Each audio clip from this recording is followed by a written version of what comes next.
Bienvenue à tous sur cette nouvelle chaîne qui s'intitule De la biologie à la vie. De la biologie à la vie, pourquoi? Parce qu'ici, nous allons essayer de mettre en relation la vie réelle et les concepts qu'on peut avoir dans des livres et des revues scientifiques. Cette mise en relation a pour but, n'est-ce pas, de nous rapprocher de plus en plus vers la science et l'étude scientifique. Parce que j'ai quand même remarqué qu'il est de plus en plus difficile d'aborder un thème scientifique avec des personnes lambda. Ils trouvent ça très fastidieux ou ennuyeux, surtout parce que en abordant ces thèmes, on a toujours tendance à utiliser des thèmes complexes ou des thèmes très spécifiques qui n'est pas à la portée d'un grand nombre.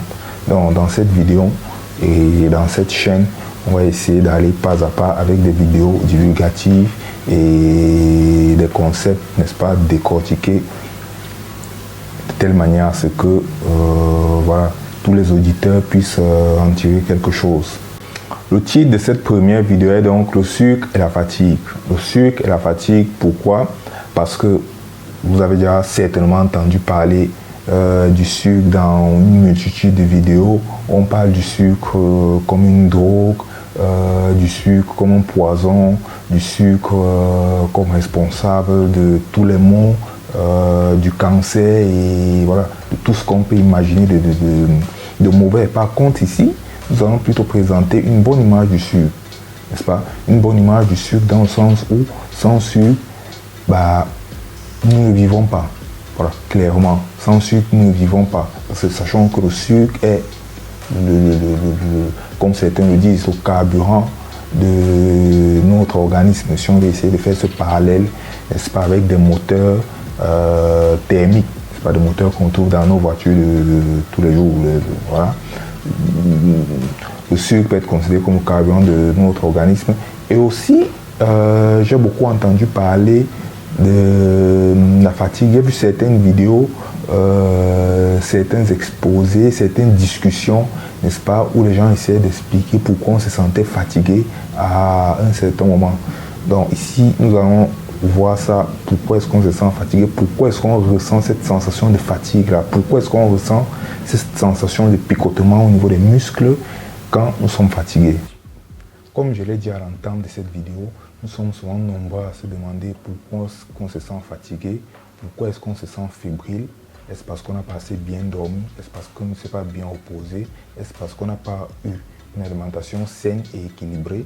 Alors, nous allons voir que les causes de la fatigue peuvent être multiples, mais la manifestation au niveau moléculaire et cellulaire est la même, que ce soit pour une mauvaise alimentation ou un effort physique intense. Alors ici, nous allons plus nous attarder sur l'effort physique intense pour qu'on puisse comprendre tous, n'est-ce pas? Parce que voilà, nous tous ici, on a déjà été fatigués en montant les escaliers ou en allant à la salle de sport, faire des étirements, des exercices physiques, porter des haltères et autres. À un certain moment, on se sent très fatigué, on ressent des picotements au niveau, n'est-ce pas, de nos muscles. Là, nous allons voir pourquoi est-ce que cela vient. Alors les amis, il est vrai que l'énergie que notre corps utilise est puisée majoritairement dans les aliments que nous consommons. Je dis majoritairement, pourquoi? Parce que l'énergie peut aussi être puisée, n'est-ce pas, dans les muscles, dans la graisse ou au niveau du foie. Alors nous allons voir pourquoi au fil de la vidéo, on va y aller pas à pas. Après le repas ou après avoir bu une boisson gazeuse sucrée, le sucre contenu dans ces aliments sont extraits par l'organisme et transformés en molécules énergétiques qui est l'ATP. Cette transformation survient par un mécanisme un peu complexe qui s'appelle la respiration cellulaire, où le sucre, le glucose en l'occurrence, est transformé en une molécule avec une très forte énergie qui s'appelle ATP ou adénosine triphosphate. Avant de continuer, notons quand même que nous parlions de sucre lent ou rapide, ça reste du sucre. La différence est au niveau de la molécule en elle-même et de comment la molécule se trouve à l'état naturel. Alors, les sucres rapides sont des sucres qu'on retrouve généralement en grande surface dans le sucre de betterave ou le sucre de canne à sucre ou le sucre qu'on utilise pour faire de la viennoiserie ou des biscuits ou qu'on met dans des yaourts. Ce sucre est dit rapide parce que c'est du glucose, la molécule de glucose est libre, n'est-ce pas? Elle n'est pas rattachée à d'autres molécules. Elle est libre et sous forme cristalline. Alors, cela a comme effet de faciliter l'absorption du glucose par la paroi intestinale et directement envoyé dans la circulation sanguine, ce qui cause une augmentation, n'est-ce pas, de la libération de l'insuline par les cellules du pancréas. L'insuline qui a cette capacité-là, qui est une hormone qui a un des rôles, pas le seul rôle, dont l'un des rôles est de baisser le niveau de sucre, donc de baisser la glycémie. Alors, on a une forte augmentation de la concentration de glucose dans le sang du fait de la consommation de sucres dits rapides. Ce qui suit est une forte libération de l'insuline par les cellules du pancréas. C'est un système à feedback. Donc, augmentation de glucose, augmentation de l'insuline. Et l'insuline permet l'absorption du sucre et la conservation du sucre au niveau des muscles, au niveau du foie, sous forme de collagène, ou encore avec des systèmes un peu plus complexes, un peu plus élaborés, de la transformation du sucre en acide gras, en graisse qui va être gardée dans le tissu adipeux, dans la graisse, n'est-ce pas? Dans la graisse qu'on peut retrouver au niveau du ventre, des cuisses et des bras. Ça, c'est ce qui est des sucres rapides. Les sucres lents, en revanche, ce sont des sucres que nous allons trouver dans des fruits, parfois des légumes, dans du riz. C'est appelé sucre lent. Pourquoi? En opposition à sucre rapide, parce que ces molécules de glucose-là sont liées entre elles, ont différents liens. Alors, ces sucres lents-là peuvent être de l'amidon, du fructose, du maltose.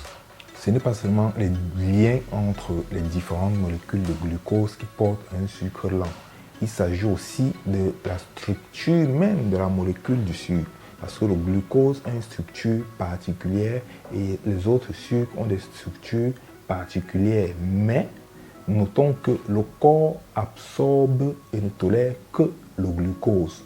C'est vrai, il peut y avoir de la synthèse d'autres types de sucres dans l'organisme pour la fabrication des acides aminés, de l'ADN ou de certaines protéines.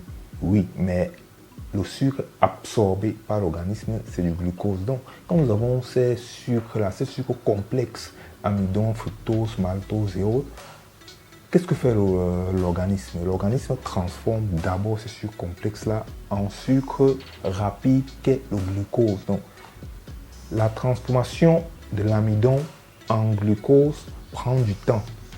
Et ce temps-là est répercuté, n'est-ce pas?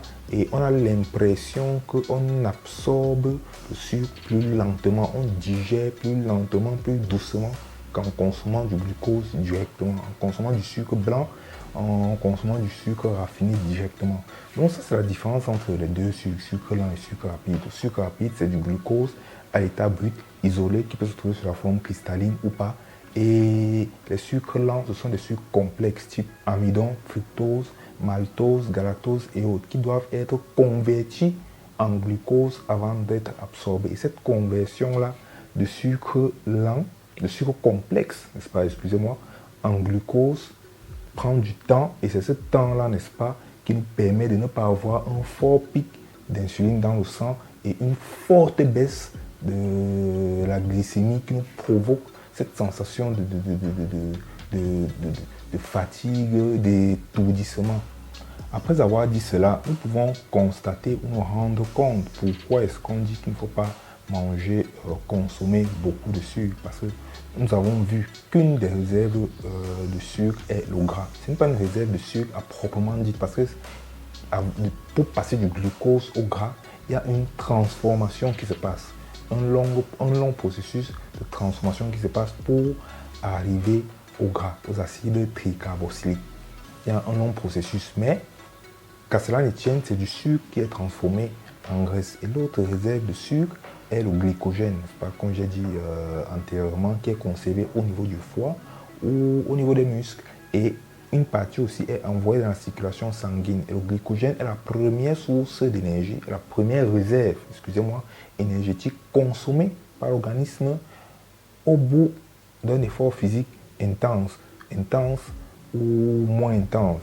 de toute façon, c'est la première réserve énergétique qui est consommée par l'organisme.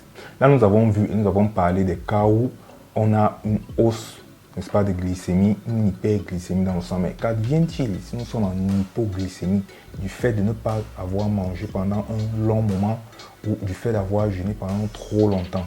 Alors, si nous sommes en hypoglycémie, le sucre sera puisé dans les réserves de glycogène, comme j'ai dit précédemment, et aussi le sucre peut être transformé à partir des protéines, n'est-ce pas, qui se trouvent dans les muscles, n'est-ce pas? Il y aura cette conversion-là de protéines musculaires en glucose, toujours effectuée par le foie et à travers un long processus chimique, biochimique, un peu complexe que nous n'allons pas aborder ici. Mais si le sujet vous intéresse et que vous aimez que j'entre plus en profondeur, vous pouvez nous dire dans les commentaires. Une fois le glycogène conservé, il sert à la production d'ATP par l'organisme. Cet ATP-là, adénosine triphosphate, la molécule énergétique, proprement dit, énergétique du corps humain, est produite à travers un système un peu complexe qui s'appelle la respiration cellulaire. Alors, cette production vient grâce à la présence de molécules d'oxygène et d'hydrogène. C'est pas qu'on parle d'oxygène, c'est l'air qu'on respire. Donc, vous voyez, vous pouvez déjà avoir une idée de pourquoi est-ce qu'il est important de respirer.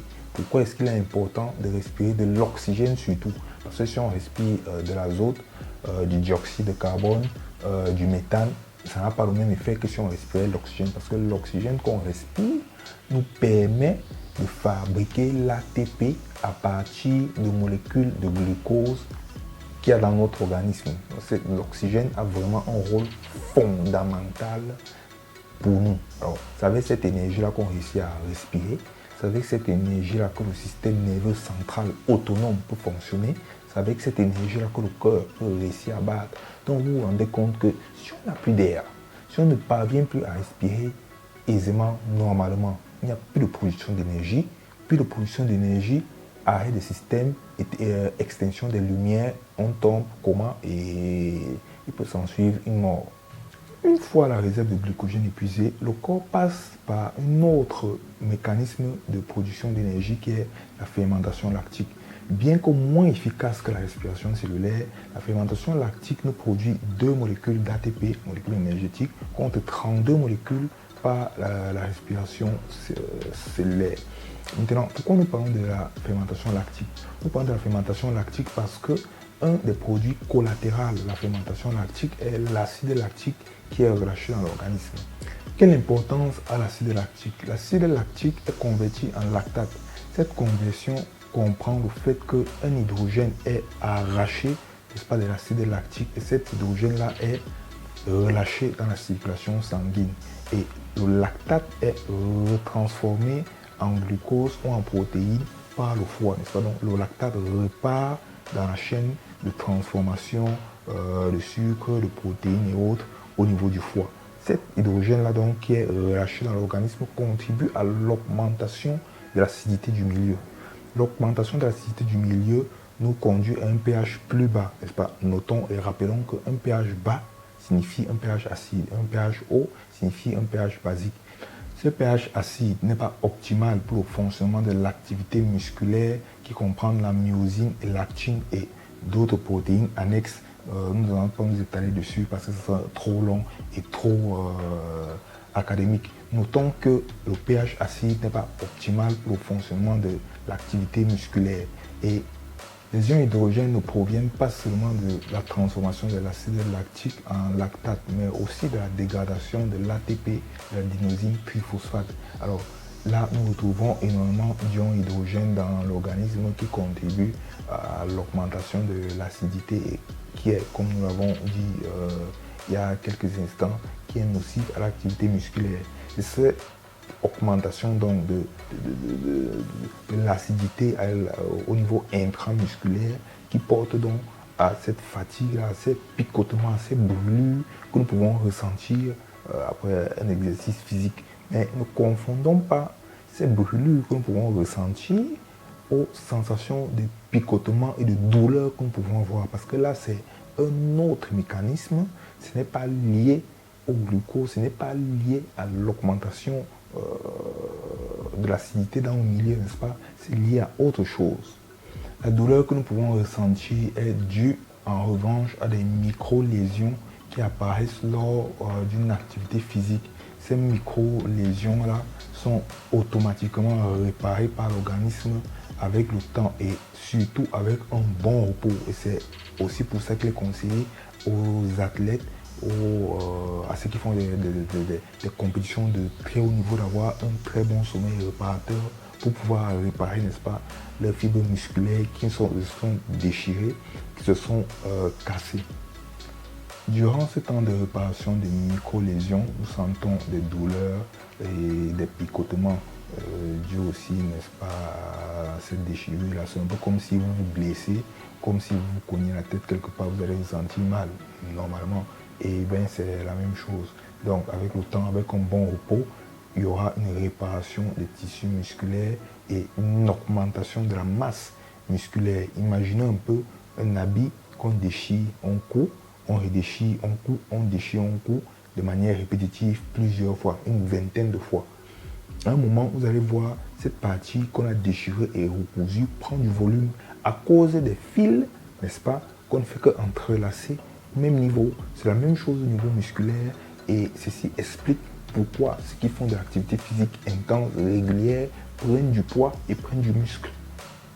Parce que ces multiples réparations-là font augmenter la masse musculaire. Ces multiples réparations-là produisent, n'est-ce pas, des strates superposées de fibres musculaires qui ont pour but final d'augmenter la masse musculaire et de rendre la fibre ou les fibres musculaires encore plus fortes.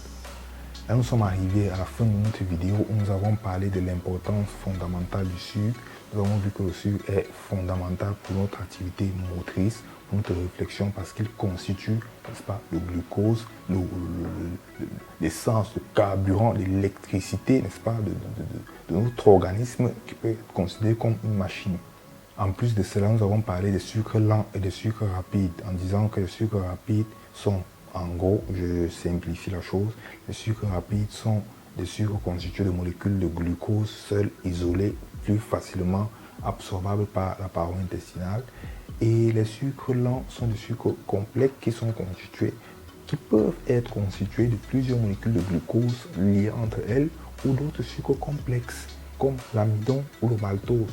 Alors, étant donné que l'organisme n'absorbe que le glucose sous certaines conditions, étant donné que l'organisme n'absorbe que le glucose, ces sucres complexes-là devront être synthétisés, n'est-ce pas, par des enzymes, synthétisés et transformés, passer de sucre complexe en glucose et ensuite être absorbé. C'est ce passage-là, cette transformation qui donne son nom de sucre lent.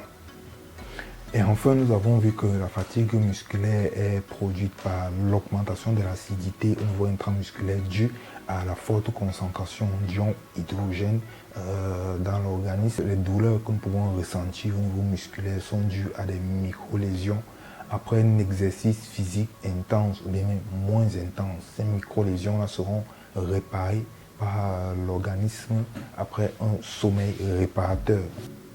Voilà, c'était tout pour cette première vidéo. Vous avez eu un exemple des sujets que je pourrais et que je vais aborder sur cette chaîne. Dans les commentaires, vous pouvez me dire ce que vous avez en pensé. Vous pouvez me dire si vous pensez que je me suis trompé ou si vous voulez plus d'éclaircissements. Je regarde les commentaires et je vais répondre à chacun de vos commentaires pour vous éclaircir encore mieux. Ciao et à la semaine prochaine pour une nouvelle vidéo.